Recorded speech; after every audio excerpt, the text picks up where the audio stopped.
माता सीता ने बनाया भोजन, पर खाने कोई नहीं आया। लंकापति रावण के वध के बाद जब अयोध्यापति प्रभु श्री राम की कीर्ति दूर दूर तक फैल रही थी और वह मर्यादा पुरुषोत्तम कहलाने लगे थे, तब एक दिन महादेव शिव की इच्छा भी मर्यादा पुरुषोत्तम श्री राम से मिलने की हुई। पार्वती जी को संग लेकर महादेव कैलाश पर्वत से उतरकर अयोध्या नगरी के रास्ते पर चल पड़े। भगवान शिव और मां पार्वती को अयोध्या आया देखकर श्री सीता राम जी बहुत खुश हुए। माता जानकी ने उनका उचित आदर सत्कार किया और स्वयं भोजन बनाने के लिए रसोई में चली गईं। इस बीच भगवान शिव ने श्री कृष्ण जी से पूछा, आपके सेवक हनुमान जी दिखाई नहीं पड़ रहे हैं। श्री राम बोले, वे बगीचे में हैं। शिव जी ने श्री राम जी से बगीचे में जाने की अनुमति मांगी और पार्वती जी का हाथ थामकर बगीचे में आ गए। बगीचे की खूबसूरती देखकर उनका मन मोहित हो गया। आम के एक घने वृक्ष के नीचे हनुमान जी दीन दुनिया से बेखबर गहरी नींद में सोए थे और एक लय में खर्राटों से राम नाम की ध्वनि उठ रही थी। चकित होकर शिवजी और माता पार्वती जी एक दूसरे की ओर देखने लगे। माता पार्वती मुस्कुरा उठी और वृक्ष की डालियों की ओर इशारा किया। राम नाम सुनकर पेड़ की डालियां भी झूमने लगी थीं और इनके बीच में श्री राम नाम उच्चारण हो रहा था। शिव जी इस नाम राम की धुन में मस्त होकर खुद भी राम नाम कहकर नाचने लगे। माता पार्वती ने भी अपने पति का अनुसरण किया और अपने कोमल पांव थिरकाने लगी।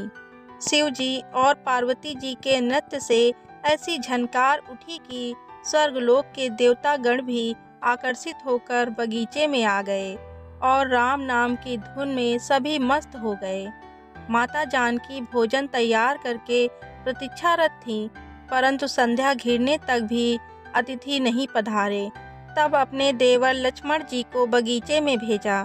लक्ष्मण जी तो स्वयं को श्री राम का सेवक ही मानते थे, अतः बगीचे में आकर जब उन्होंने धरती पर स्वर्ग का नज़ारा देखा तो खुद भी राम नाम की धुन में झूम उठे। महल में माता जानकी परेशान हो रही थी कि अभी तक भोजन ग्रहण करने कोई भी क्यों नहीं आया है। उन्होंने श्री राम जी से कहा, भोजन ठंडा हो रहा है, चलिए हम ही जाकर बगीचे में से सभी को ले आएं। जब सीता राम जी बगीचे में गए तो वहां राम नाम की धूम मची हुई थी। हनुमान जी गहरी नींद में सोए हुए थे और उनके खर्राटों से अभी तक राम नाम निकल रहा था। श्री सिया राम भाव विह्वल हो उठे। राम जी ने हनुमान जी को नींद से जगाया और प्रेम से उनकी तरफ निहारने लगे। हनुमान जी प्रभु को आया देख शीघ्रता से उठ खड़े हुए। नृत्य का समा भंग हो गया। शिव जी खुले कंठ से हनुमान जी की राम भक्ति की प्रशंसा करने लगे। हनुमान जी संकुचाए, लेकिन मन ही मन खुश हो रहे थे। श्री सिया राम ने भोजन करने का आग्रह भगवान शिव जी से किया। सभी लोग महल में भोजन करने के लिए चल पड़े। माता जानकी भोजन परोसने लगी। हनुमान जी को भी श्री राम जी ने पंक्ति में बैठने का आदेश दिया। हनुमान जी बैठ तो गए, परंतु आदत ऐसी थी कि राम जी के भोजन करने के उपरांत ही सभी लोग भोजन करते थे। आज श्री राम के आदेश से पहले भोजन करना पड़ रहा था। माता जानकी हनुमान जी को भोजन परोसती जा रही थी, पर हनुमान जी का पेट ही नहीं भर रहा था। सीता जी कुछ समय तक तो उन्हें भोजन परोसती रहीं, फिर समझ गईं, इस तरह से तो हनुमान जी का पेट नहीं भरेगा। उन्होंने तुलसी के एक पत्ते पर राम नाम लिखा और भोजन के साथ हनुमान जी को परोस दिया। तुलसी पत्र खाते ही हनुमान जी को संतुष्टि मिली और वह भोजन खाकर उठ खड़े हुए।